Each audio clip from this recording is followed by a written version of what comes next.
I don't know how much longer the consumer VPN space exists.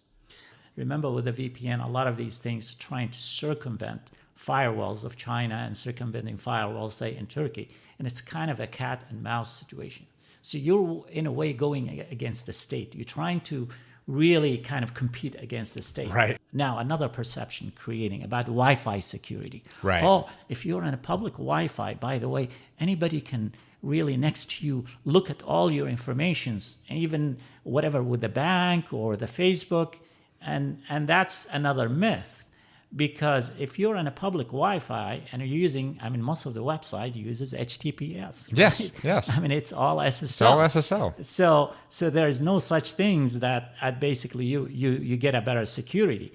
I think for the consumer, the best use case is really about security cloud or the cloud security. Okay. So the reason why I want to use VPN is not really for piracy, because that's what's being used for piracy, or circumventing somehow my firewall if I'm in school or if I'm not allowed to access.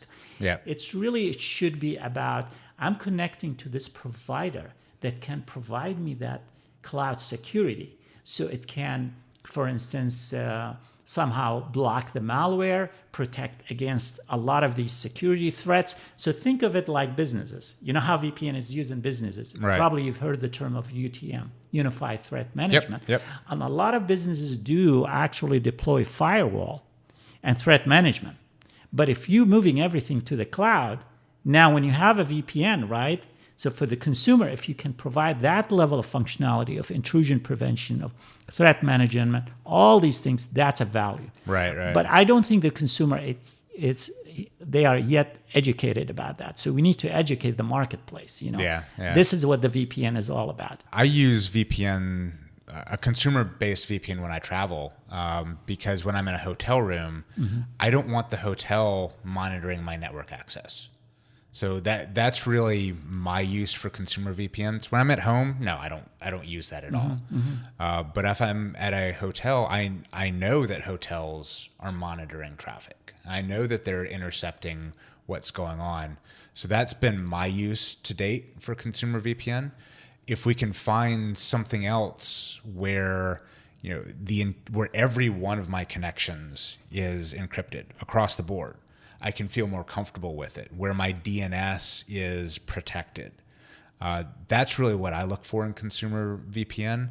I'm all for if something else comes out that can replace those capabilities. I'm on board. What you want to do is you want to have a trusted provider that you trust. Yeah. You can say, okay, this provider is really providing me that level of services, the DNS protection.